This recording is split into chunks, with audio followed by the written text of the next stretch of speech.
Johnny? Yeah? Are you ready for Well Dressed Wednesday? Yep. Yep, you're looking good this morning, buddy. Let's head on out of here. Slatey! Hi, Slate! I'm so glad to see you. You were missing for breakfast call. Where's Mama? Where's Mama? Hey, Donnie. Sure is a great looking car.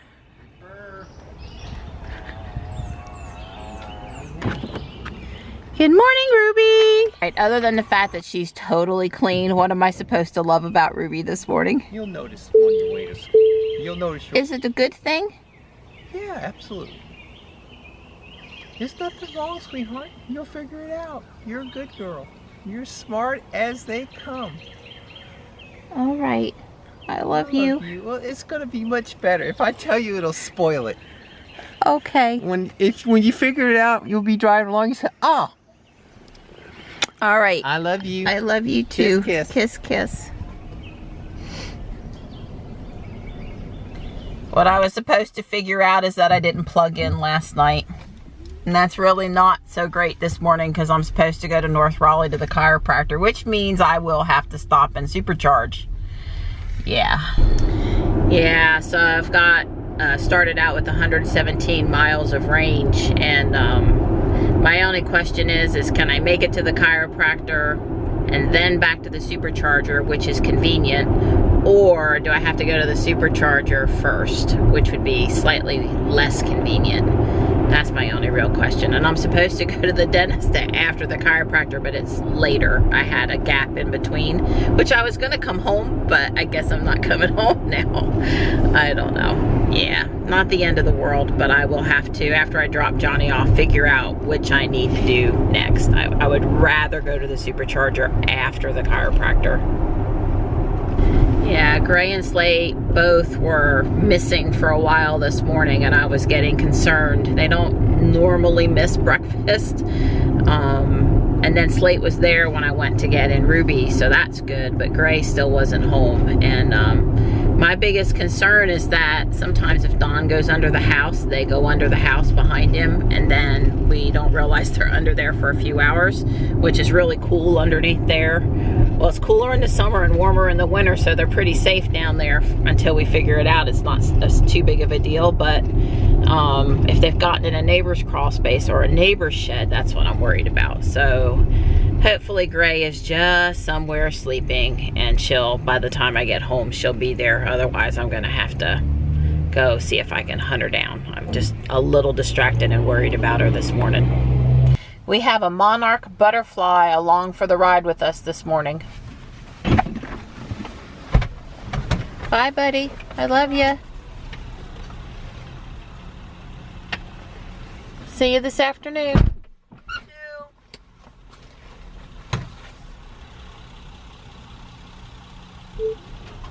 All right, I dropped Johnny off at school.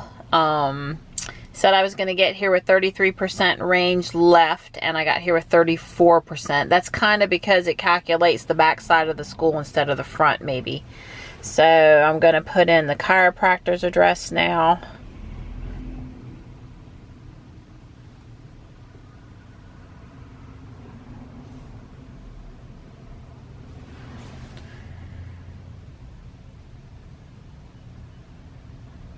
And it says I would get up there with 30% range, and round trip would be 25%, and round trip back to the school should basically be round trip back to the supercharger, because you can see I'm going to go up 401 to the chiropractor, and then I'm going to come back down 401 and get on 440 and come over here. So these two legs are about equivalent. So I think it's fair to say that I have plenty of charge to go to the chiropractor first. I was averaging 243 to 33 watt hours per mile this morning. It's 60 degrees out there, so it's a good temperature for range being pretty true to estimates. There's no rain, there's no appreciable wind, so I think I'm good. It's only 10 miles up to the chiropractor, and right now, you know, estimated mileage is 100, so I think I'm good. Yeah, so I got up here with 93 miles left, I think 31%, so yeah, I'm in good shape. So I will just navigate back to the Raleigh supercharger now, actually. Let's do this. And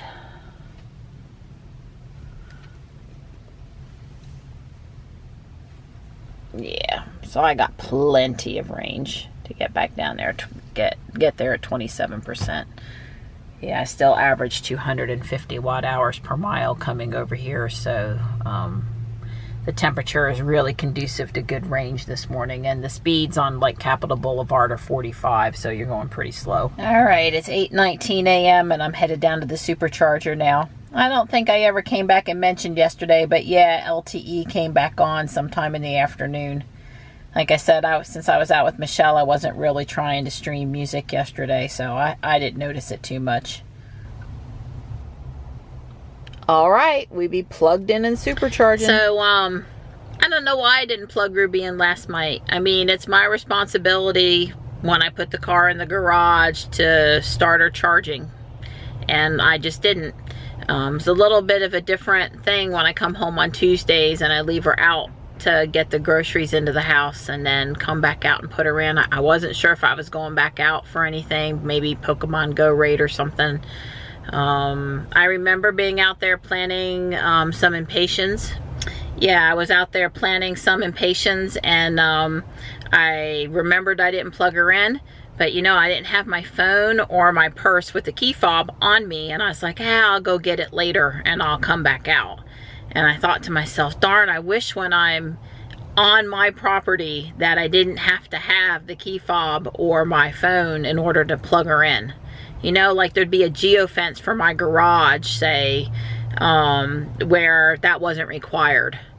And I went in the house and I started cooking dinner, and I never thought about coming back out to charge her again. I had spent a good bit of time with the cats, so I didn't have to go back outside, or didn't feel compelled to go back outside to see them. You know, Johnny and I were doing some cleaning again, so I was pretty engrossed and I just forgot.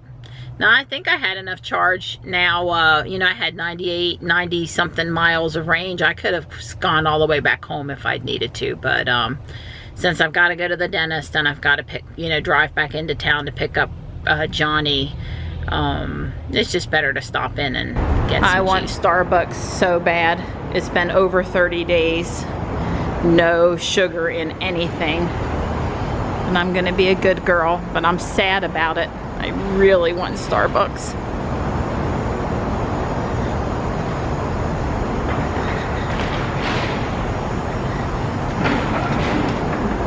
Yeah, Target opened at 8. Cool. All right, this was worth coming in for. First off, it's on sale for $12.99. Second off, there's a $5 coupon Target gift card if you buy 2. And third off, there were $1.50 off coupons on both of them. So can't really go wrong with that. All right, I'm back at the car after shopping. Charging is complete.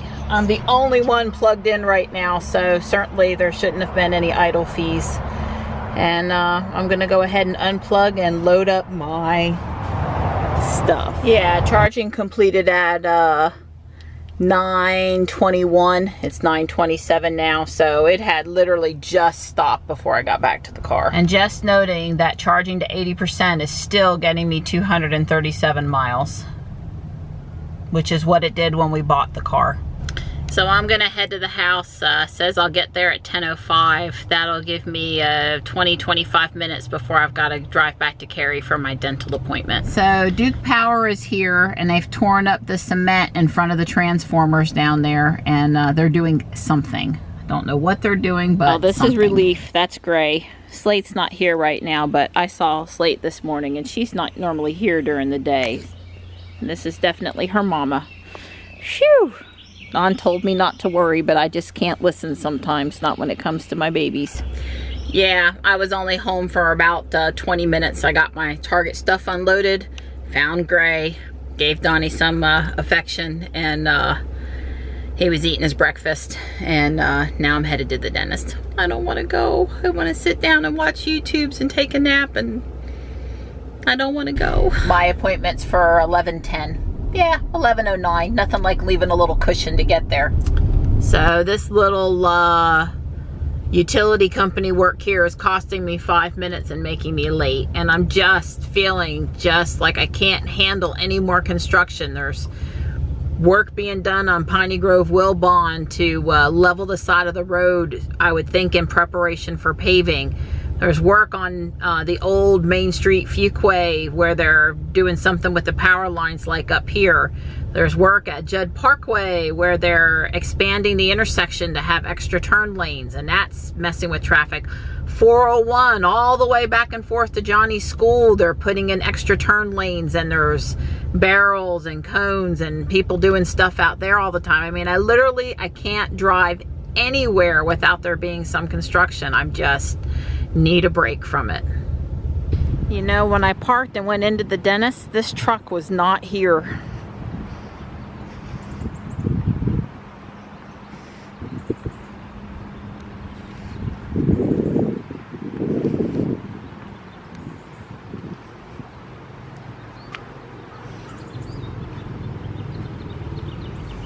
I guess everything looks good, thank God. Except I'm getting pollen underneath this tree. Tried to park away from where anyone else would park, and that backfired on me again. That was the most dental work I've ever had, an experience I would like not to repeat. And yes, the left side of my mouth is a little numb. I've got just a little over an hour before I have to head to Johnny's school to pick him up, and I'm trying to figure out what I want to do. Well, I got out and browsed at the Walmart in Cary. Just a cool place to walk around, and the air conditioning, and checked out the garden plants and such. I'm over here in the parking lot at the school now, and my face is still numb. Yeah, so I'm about 10 minutes early. So Johnny will be coming out soon. Well, it's our first 90-degree day here, although it just dropped back from 90 to 89, so much for my video. Hey, bud. Hey, Mom. How are you? Pretty good. So, you got any homework tonight? Unfortunately. Yeah, what do you got to do? 30 minutes of Khan Academy and some science stuff. So you're doing the Khan Academy as your end of grade test review? Basically. Because it seemed like last night you were reviewing everything you did over the whole year. Mm-hmm. Cool. How about the science? How long you think? I'm not sure. Well, I don't have any grand plans for tonight, so you ought to have plenty of time to get it done. It's hot out there, folks. It's showing up as 88. We're hovering just shy of 90. We stopped at Harris Teeter. Johnny was hot and thirsty, and he just needed a break. Aren't these flowers pretty? All citrusy. Johnny and I stopped at the library, and he found a couple of books, and maybe we'll stop on May the 4th. So much for resetting mileage for the beginning of the month. Oops.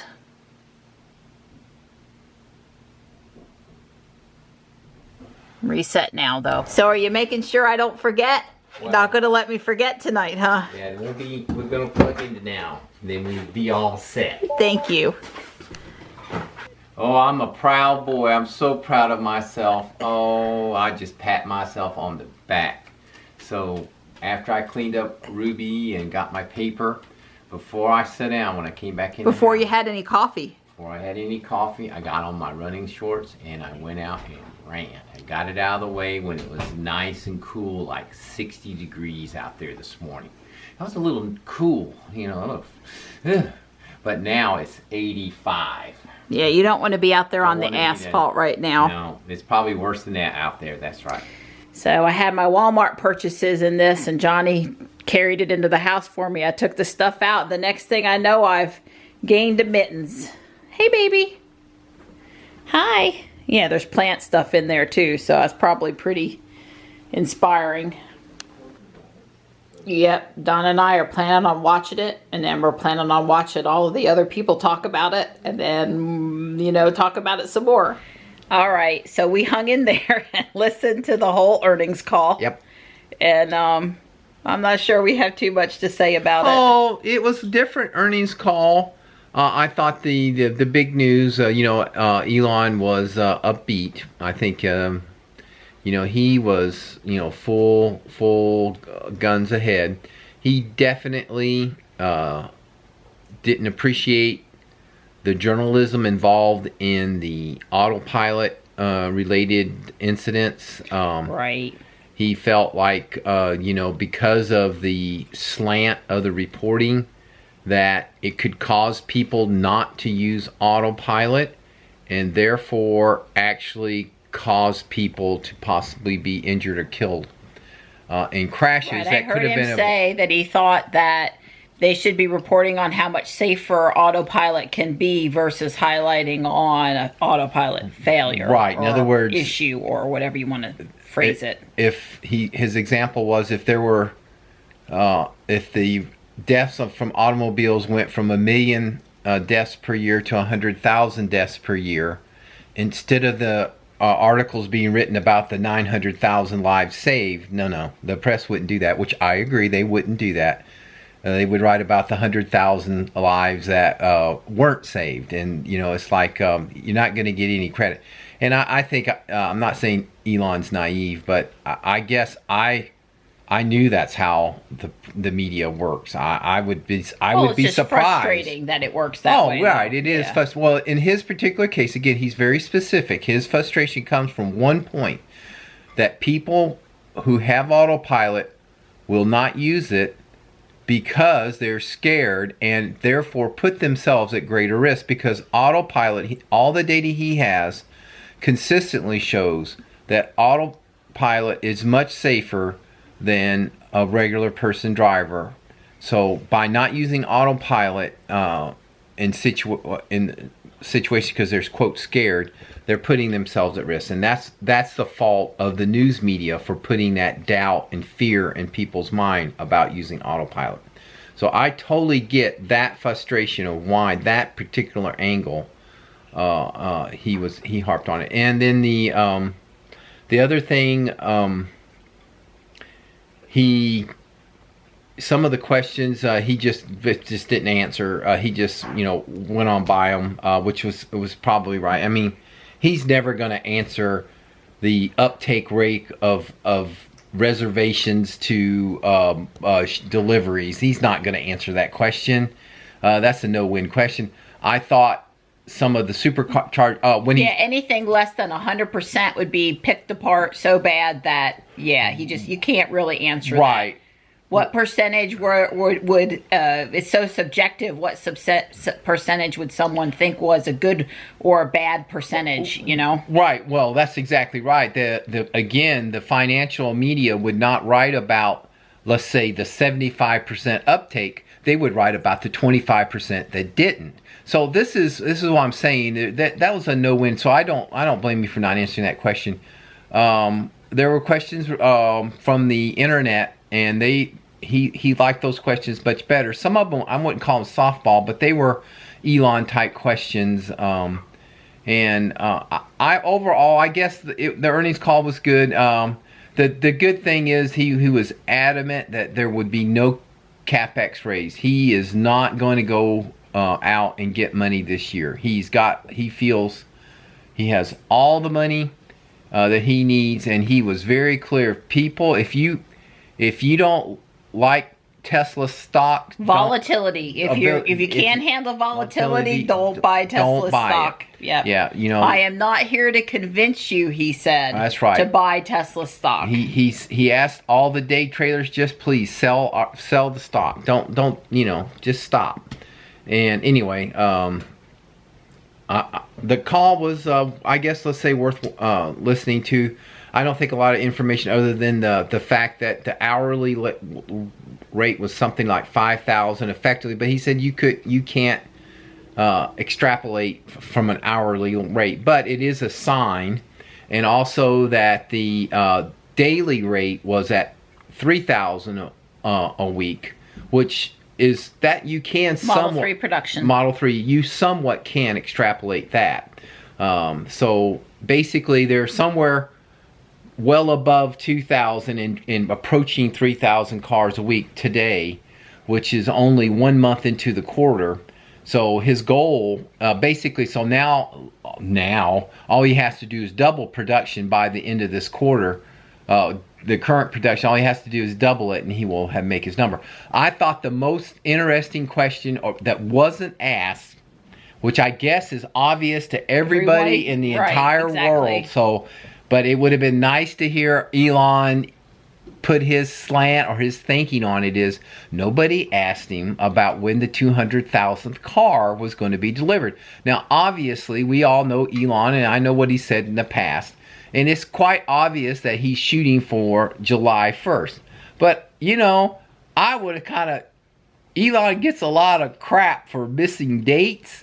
I would have thought he'd have had that date in his pocket, printed on a big sign over the we're going to make this date. This date is the date. July 1st, we will sell our 200,000th U.S. Tesla. And I would have thought he'd have had that date everywhere. In fact, every time he answered a question, he would say, did you know that we're going to make that 200,000th on July 1st? You know, but he missed his opportunity, you know. I don't know why he chose not to. I would have just been all over it because he gets so much crap for dates. Anyway. Yeah, well, he said Model Y not at Fremont. Oh, yeah, not at Fremont. It's too busy already. He said that I don't think we expected it to be at Fremont, but he sort of... Well, I had went out and said that I don't see that they're going to do a gigafactory in China. Now, he was pretty clear that they are going to do a gigafactory in China, and that all future gigafactories will do both car production and battery production, that there'll be a single facility doing both. That way they don't have to transport them. Right, but he was very positive, and I don't, maybe thanked isn't the right word, but he certainly had positive comments on the Chinese announcement that the joint venture type thing is over, or it appears to be over. We'll see. I guess, you know, I had told and said it before that I felt like the Chinese factory, you know, if they're going to try to use it for building Model 3s or something like that, it you know, it takes a couple years to get that off the ground. Look how long it's taken with the Gigafactory here in the U.S. to get that going. And I just question that, you know, if you were actually digging today, you started digging today, I don't know that the factory would produce the first car before the end of 2020. And it'd probably be well into 2021 or even 2022 before it got any kind of production. So I felt like that. I know it's going to be China. I guess what I was thinking, I had thought that he would go snap up a plant like one of the GM plants in Korea. But of course, now that this joint partnership, or you don't have to have the majority owner, doesn't have to be Chinese. That's going to be interesting to see. I think that changed their plans. I think that the reason they hadn't already announced, if they were going to buy into the 51% ownership, they would have already bought in and announced it. There was no reason not to. So this talk now that he definitely sounded like it's going to be China, I think they have revisited the issue. But the problem is, I don't know how it's, you know, the first cars out of a Chinese plant ain't going to come out, I think, until 2022. That's a long way away. In other words, we're going to have to deal with production constraints for, you know, all of 19, all of 20, probably well into 21. I mean, I'm not saying that some cars won't roll out in 21, but it won't be high volume because remember, they've got the diesel truck, the semi truck to build. Diesel. I'm sorry. And he did dismiss the court suit about what was it, Nikola? Yeah, infringement from the other. Because the trucks look alike. He says nobody buys trucks based on looks. Commercial people, they buy strictly on dollars and cents. They don't buy based on looks. Anyway, it was an interesting call, and as I said, Elon was very upbeat. And yeah, he just wasn't going to be bothered today. Yeah, that's right. He was not going to allow himself to be upset, I don't think, during that call by anything. That was the personality he personified during the call, in my opinion. If people thought they were going to pile on Elon, he was in anti-pile on mode.